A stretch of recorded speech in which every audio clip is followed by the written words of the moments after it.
Yes, once again, mga minamahalan. Tayo pinagpaanyay na makinig sa banal na salita kay Brother Lauro Buduso nang walang bawas, walang dagdag, walang pagkapilipit at walang sariling pagpapaliwanag. Ating pong alamin ang mga aral ng Panginoon patungkol sa rapture. Ang rapture ay tayo pong pag-aralan ito. Kung ito ba'y naayon sa kalooban ng Panginoon, kung ito ba'y mabasa sa banal na kasulatan. Ating pong magbasa po tayo ngayon, wala tayong gagawin kundi magbasa ng kasulatan. At saka ating pong basahin, una sa lahat, ang Galatia chapter 1 verse 8 and 9. Galatia chapter 1 verse 8 and 9. Datapwat kahimat kami o isang anghel na mula sa langit ang mangaral sa inyo ng anumang ebanghelyo na iba sa aming ipinangangaral sa inyo ay matakwil, masumpa. Sa 9. Ayon sa aming sinabi ng una, ay muling gayon ang aking sinasabi ngayon. Kung ang sinuman ay mangaral sa inyo ng anumang ebanghelyo na iba kaysa inyong tinanggap na, ang Biblia, no, ay matakwil, masumpa. O ulitin ko. Datapwat kahimat kami o isang anghel na mula sa langit ang mangaral sa inyo ng anumang ebanghelyo na iba sa aming ipinangangaral sa inyo ay matakwil. No, kung iba sa Biblia ang mga pinapangaral kahit anghel pa mula sa langit ay matakwil. Sa 9. Ayon sa aming sinabi ng una, ay muling gayon ang aking sinasabi ngayon. Kung ang sinuman ay mangaral sa inyo ng anumang ebanghelyo na iba sa inyong tinanggap na ay matakwil, masumpa. Ito po yung rapture. Ito po'y imbento ni Constantino, no? Si Constantino ang nag-imbento nito. Ito po'y wala sa Biblia. At saka yung ibig sabihin ng rapture, pag tinignan mo kasi wala to sa Biblia eh. Pag tinignan mo ito sa dictionary, sa lexicon, ito ay carried away, no? Binitbit, palayo. Kaya malabo ito sa ibig sabihin niya nang nasusulat sa 1 Thessalonians chapter 4 verse 16-17. Sa 1 Thessalonians chapter 4 verse 16-17, ito daw ay rapture. Sa 2 Thessalonians pala, no? chapter 4, sa 1 Thessalonians chapter 4 verse Thessalonians chapter 4 verse 16-17. Sapagkat ang Panginoon din, English pala yun, kasi rapture, English yun eh. Babasahin ko sa English.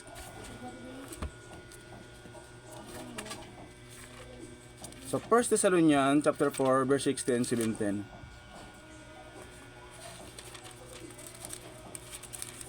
Ito daw ay rapture, no? Sa 1 Thessalonians chapter 4, verse 16-17.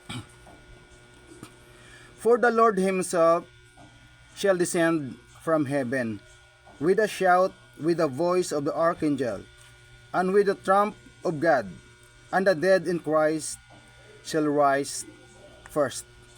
Then we which are alive and remain shall be caught up together with them in the clouds to meet the Lord in the air, and so shall we ever be with the Lord. Caught up, no? Sa 17 sabi niya, then we which are alive and remain shall be caught up, no? Pasaka, no? Papunta pataas, no? Caught up together with them in the clouds. Kasi sabi, yung rapture wala daw sa Biblia. O inaamin naman niya. Kasi inaamin din niya wala sa Biblia. At saka yung aral nandiyan daw. Oo. Kasi yung rapture daw ito yung binasa natin ngayon, yung caught up.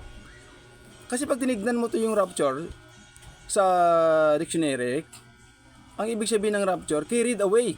So palayo. Iba yung palayo sa pataas. Oo, binitbit palayo. Oo, carried away. So, marami tayong babasahin ngayon na pataas. Iba yung pataas sa palayo. Oo, halimbawa, ito sa Acts. Oo, sa Book of Acts, sa aklat ng mga gawa, 1 verse 2. Hanggang sa araw na tanggapin siya sa kaitaasan, pagkatapos na makapagbigay siya ng mga utos sa pamamagitan ng Espiritu Santo sa mga apostol na kanyang hinirang. Oh, sa English pala ito kasi nakalagay taken up eh. No? Taken up. Taken up, receive up, carried up. So, iba yan. Iba yan sa carried away.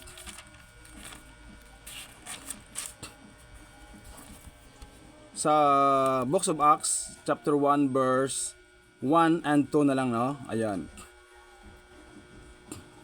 The former treatise have I made, O Theophilus, of all that Jesus began both to do and teach, until the day in which he was taken up, after that he through the Holy Ghost had given commandments unto the apostles whom he had chosen. So ang sabi rito, until the day in which he was taken up, no? Kinuha siya pataas, no? Taken up. Oh, una yan, oh. Taken up. So ang pangalawa sa Mark 16:19, oh. Sa Mark 16:19. Sa Mark 16:19, ang sabi rito, receive up, no?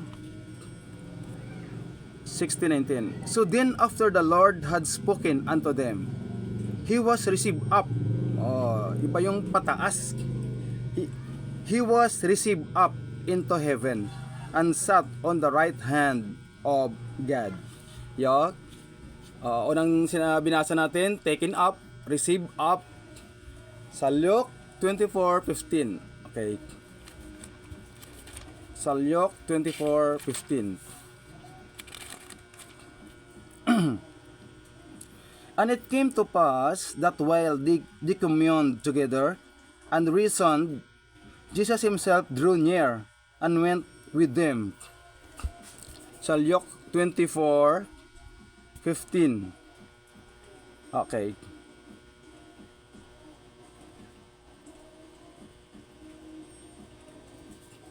Sa Luke 24:15. Sandali lang, double check ko, no? Baka kamali naman yung pagkalista ko.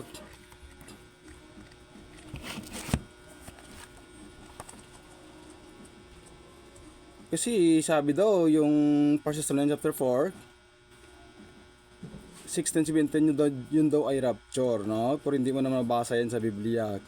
Kaya inaamin din naman yan na hindi mabasa sa Biblia yung rapture. 24:51. Baliktad, no? 24:51. Sorry, no? 24:51. Ang sabi rito, and it came to pass while he blessed them, he was parted from them and carried up into heaven. Iba yung pataas, papunta ng langit. Iba yung pataas, kaya binasa natin lahat, taken up, receive up, carried up. So yung rapture, carried away. So bakit ipinakwan dito sa 1 Thessalonians chapter 4 verse 16-17? Babasahin ko ulit, no? Iba yun eh.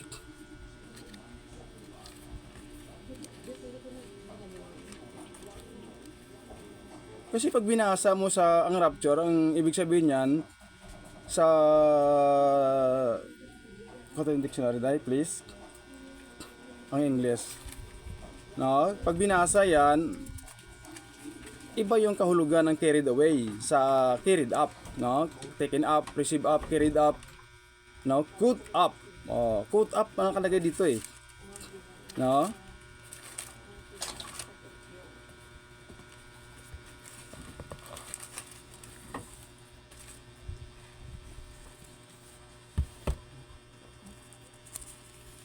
First Thessalonians,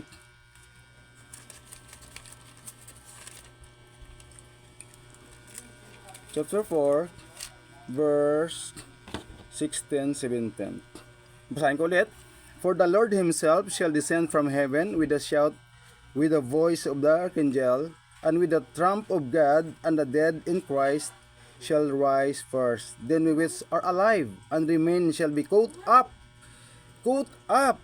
pataas, caught up together with them in the clouds to meet the Lord in the air, and so shall we ever be with the Lord. Oh, no, kasi pag tinignan mo to yung rapture, no, sa Webster New World Dictionary, no, yung rapture,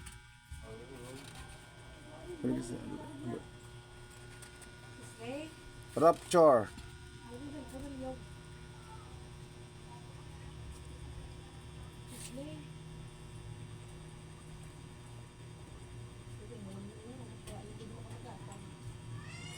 yung rapture, sabi rito, the state of being carried away with the joy, love, eternal ecstasy.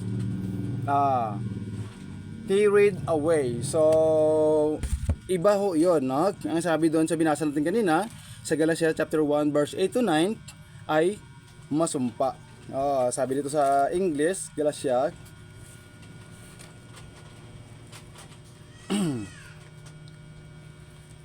Galatia chapter 1 verse 8-9, no? But though we or an angel from heaven preach any other gospel unto you than that which we have preached unto you, let him be accursed. As we said before, so say I now again, inulit pa, no? If any man preach any other gospel unto you than that we have received, let him be accursed. Masumpa. No? Kasi hindi naman mabasa itong rapture at ang ibig sabihin niya ng rapture ay carried away, so hindi pwedeng idugtong siya doon sa 1 Thessalonians chapter 4 verse 6 verse 16, 17, no? Na put up. Yung pamangkot, ano kaya to? Yung 1 Thessalonians chapter 4 verse 16, 17, ano ito? No, amo na mabasa natin sa 1 Thessalonians chapter 5. Sa 1 Thessalonians chapter 5 verse 1 and 2. But of the times and the seasons, brethren, ye have no need that I write unto you.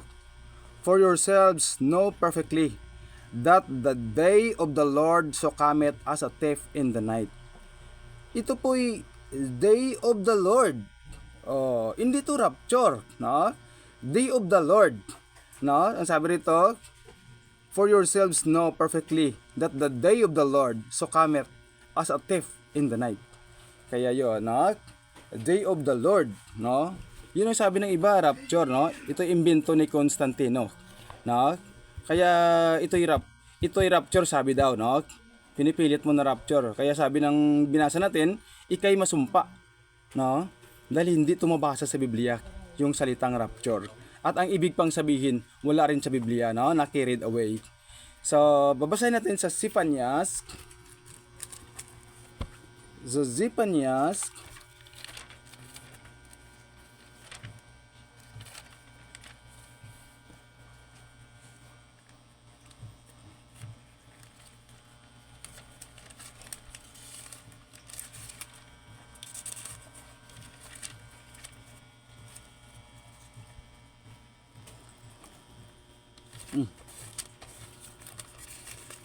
Zechariah.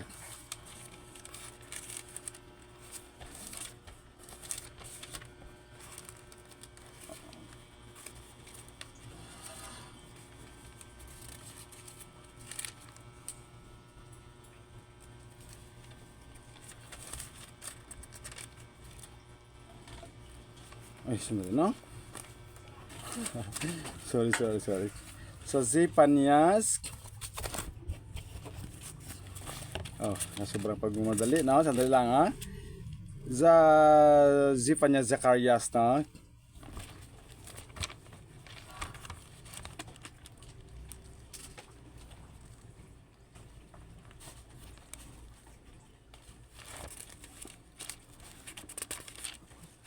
Zephaniah chapter 1 verse 14 to 18.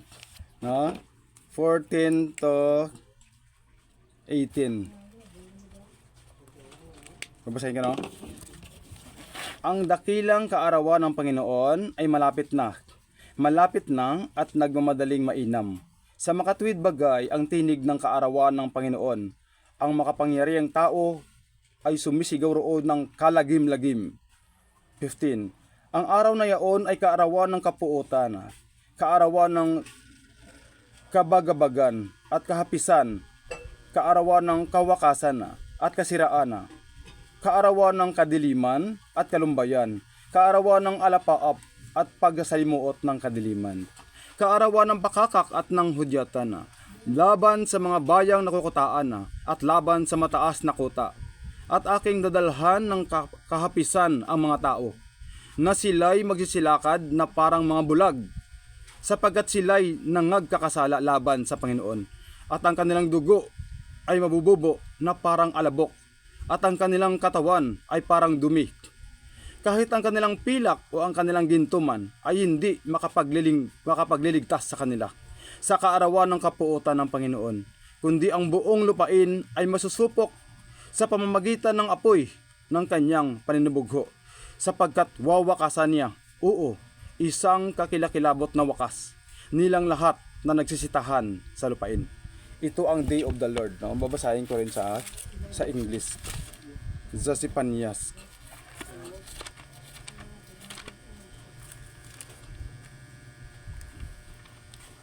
Zephaniah chapter 1 verse 14 to 18. The great day of the Lord is near. It is near, and hesed greatly, even the voice of the day of the Lord. The mighty man shall cry there bitterly. That the day is the day of wrath, a day of trouble and distress, a day of wasteness and desolation, a day of darkness and gloominess, a day of clouds and thick darkness, a day of trumpet and alarm against the fenced cities and against the high towers. And I will bring distress upon men, that they shall walk like blind men, because they have sinned against the Lord, and their blood shall be poured out as dust, and their flesh as the dung. Neither their silver nor their gold shall be able to deliver them in the day of the Lord's wrath. But the whole land shall be devoured by the fire of his jealousy. For he shall make even a speedy riddance of all them that dwell in the land. That is the day of the Lord, no? The day of the Lord is near, and hesed greatly, even the voice of the day of the Lord. The mighty man shall cry there bitterly.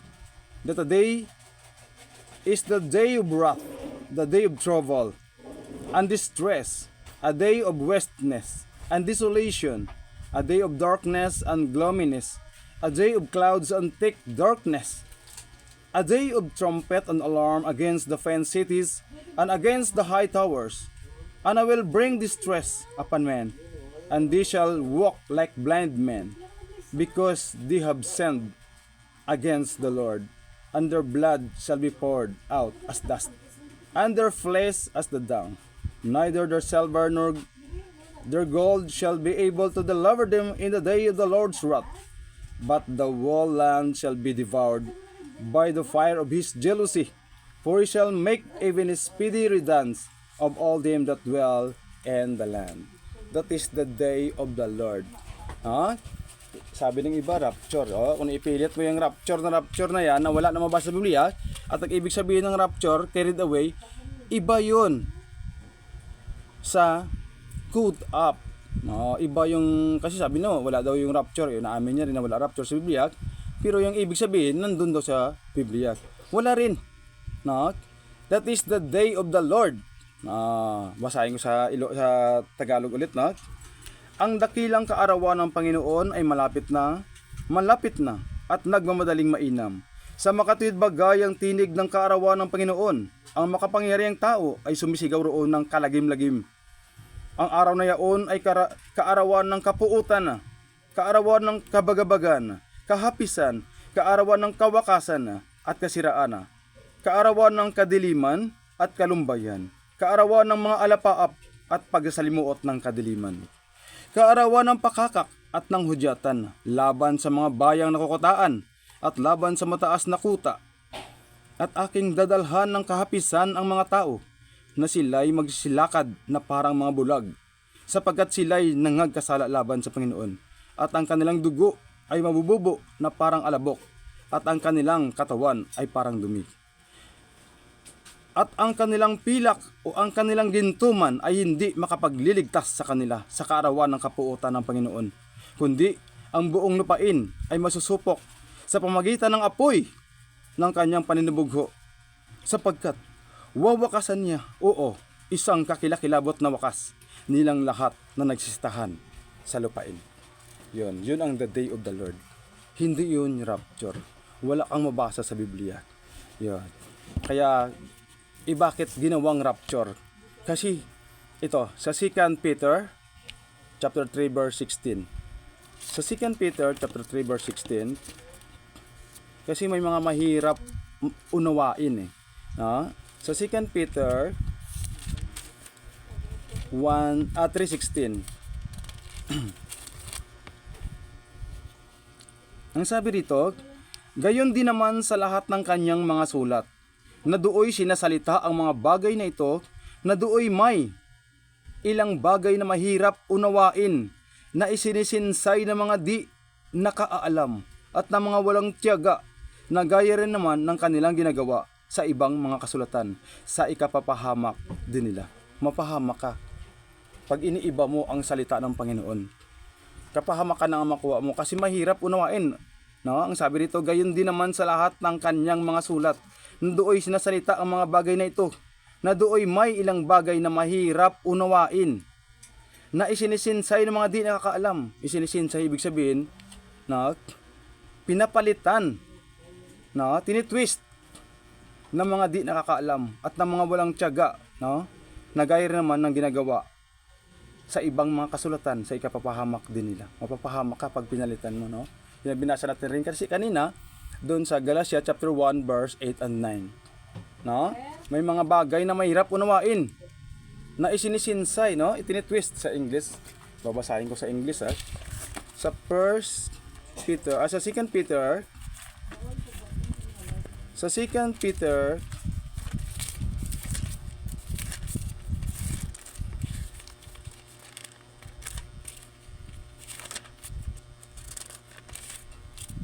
chapter 3 verse 16. As also in all his epistles, speaking in them of these things, in which are some things hard to be understood, which did not unlearned and unstable rest, no, pinapalitan, no, unstable rest, as the also the other scriptures unto their own destruction, no. Ambal dito, as also in all his epistles, speaking in them of those things, in which are some things hard to be understood, which he that are unlearned, an unstable rest, no, tinitwist, no, pinapalitan ang salita ng Panginoon kasi mahirap unawain, no. No, kahit day of the Lord, sabihin rapture. Yon, pag nabasa niyo yung 1 Thessalonians chapter 4 verse 16-17, no, quote up. Iba yung rapture, binasa natin sa lexicon, sa dictionary, sa Webster, no? Ang ibig sabihin ng rapture ay carried away. So, iba dun sa 1 Thessalonians, no? Kasi quote up. So, nabasa natin kanina una-una, yung carried, yung taken up, received up, iba yung up, iba yung carried away, yung pibilit-bilit palayo. Yon, iba yon, no? Bakit doon kayo sa 2 Peter chapter 3 verse 17 may mga mahirap unawain? So, dahil mahirap unawain, pinapalitan, no? At mabasa din tayo ulit sa 1 Peter. So, anong ginagawa ngayon, no? Na dapat na gagawin, no? Sa 2 Peter 1:20-21, no? Ang sabi rito,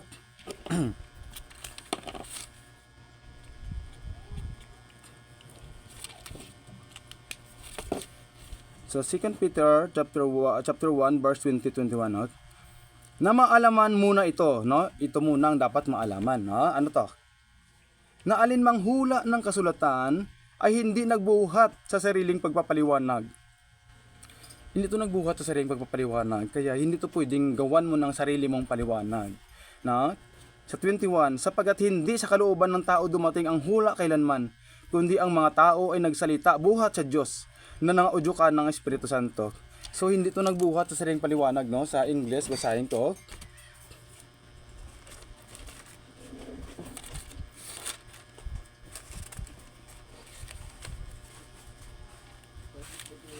Knowing this first, no? Sabi niya sa 2 Peter chapter 1 verse 21. Knowing this first, ito muna ang dapat maalaman, no? That no prophecy of the scripture is of any private interpretation, no? Sabi na, ulitin ko, knowing this first, that no prophecy of the scripture is of any private interpretation. Hindi ito nagbuhat sa sariling pagpapaliwanag.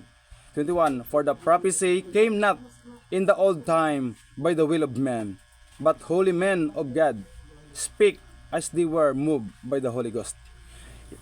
Maalaman muna ito, no? Ito sabi sa Tagalog, na maalaman muna ito, na alinmang hula ng kasulatan ay hindi nagbuhat sa sariling pagpapaliwanag.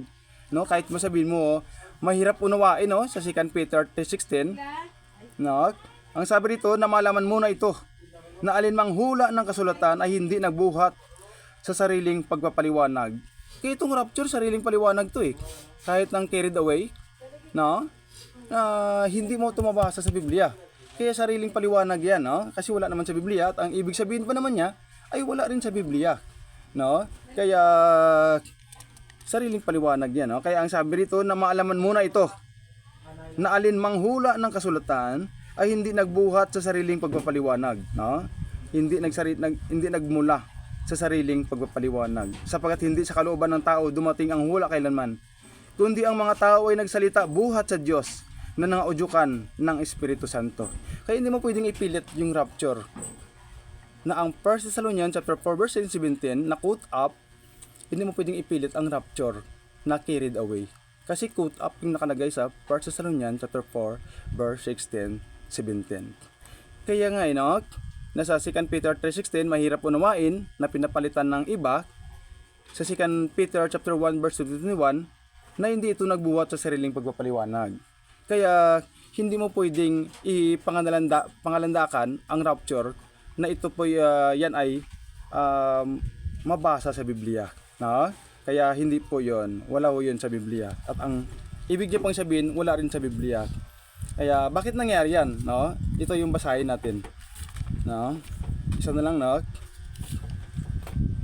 Sa 23 verse 36. Ang sabi dito, Jeremias 23 verse 36. At ang hula na mula sa Panginoon ay hindi na ninyo babanggitin pa. Bakit? Ang hula na mula sa Panginoon ay hindi na ninyo babanggitin pa. Bakit? Sapagkat bawat sariling salita ng tao ay magiging kanyang hula. Sa kanya na lang, no? Ito rapture, ito Trinity ito, no? Kahit wala sa Biblia, no? At ang mga aral pa niya, no? Kaya ang sabi rito, at ang hula na mula sa Panginoon ay hindi na ninyo babanggitin pa. Sapagkat bawat sariling salita ng tao ay magiging kanyang hula. Sapagkat inyong binago ang mga salita ng buhay na Diyos ng Panginoon na mga hukbo na ating Diyos. No? Binago. 39. Kaya't narito, aking lubos na kalilimutan kayo, at aking itatakwil kayo, at ang bayang ibinigay ko sa inyo, at sa inyong mga magulang mula sa aking harapan. 40. At ako'y magpaparating ng walang hanggang kakutsaan sa inyo, at walang hanggang kahihiyan na hindi malilimutan. Kaya pala, no? Kaya pala yung tao, nagkanya-kanya na sila. No? Nagkanya-kanya na sila, na ito po'y pag nakabasa siya, sabihin niya ito'y rapture, ito'y Trinity, no? Na wala yan sa Biblia. Kaya ulitin ko, no? Sa Jeremias 23 sa English. Sa Jeremias 23.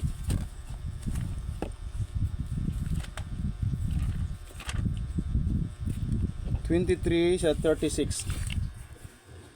And the burden of the Lord shall be mentioned no more. For every man's word shall be his burden. For ye have perverted, no, binago, the words of the living God, of the Lords of hosts, our God.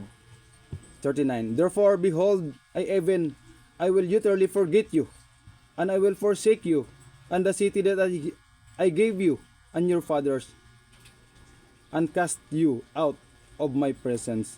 And I will bring an everlasting reproach upon you, and the perpetual shame which shall not be forgotten. Yan. Kaya ang sabi rito, and the burden of the Lord shall ye mention no more. Kasi sa iyo na lang. No? Hindi na yung kay Lord. Hindi na. Kasi dapat binabasa lang eh. No? Huwag mong bigyan ng sariling paliwanag. No? For every man's word shall be his burden. Yan. For you have perverted the words of the living God. Perverted, pinalitan, no? Of the Lords of hosts, our God. So, ulitin ko lahat sa Tagalog. At ang hula na mula sa Panginoon ay hindi na ninyo babanggitin pa, sapagkat bawat sariling salita ng tao ay magiging kanyang hula. Sapagkat inyong binago ang mga salita ng buhay na Diyos, ng Panginoon na mahukbo na ating Diyos. Kaya't narito aking lubos na kalilimutan kayo at aking itatakwil kayo. At ang bayang ibibigay ko sa inyo at sa inyong mga magulang mula sa aking harapan. At ako'y magpaparating ng walang hanggang kakutyaan sa inyo at walang hanggang kahihiyan na hindi malilimutan. Kaya binago, no? Hindi na ang salita ng Panginoon ay dapat siya na day of the Lord. Hindi, rapture yan. No, carried away yan. No, dapat caught up. So, thank you Lord, no? Thank you Lord na tayo po'y nakatapos na naman sa pakikinig ng mga salita ng Panginoon. At ating naalaman yung mga aral at inyong napakinggan. Salamat sa Panginoon na tayo po'y nakapag-aaral patungkol sa rapture. No? Salamat sa Panginoon. At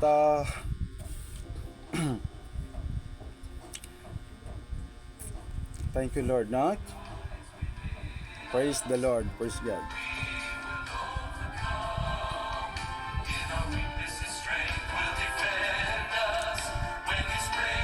Praise the Lord. By the Church of Jesus Christ, the Lord and Savior, nagsasabi, God bless everyone. God bless Philippines. Always smile and always remember, Jesus loves us.